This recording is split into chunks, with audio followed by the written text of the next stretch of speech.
Nagba-black fruit po din ba kayo? Ano na po level nyo? Comment nyo na lang po.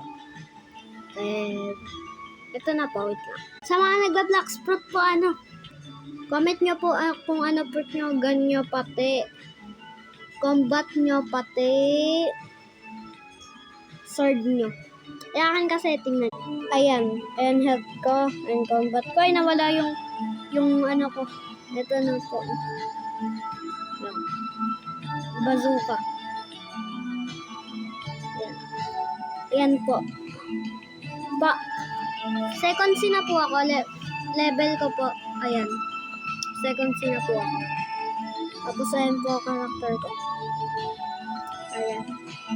Bounty ko 1 million. 5 million. 1 million. Okay. Nag-spawn. Nag-cheater ata. Okay. Goodbye po. Ayun lang po.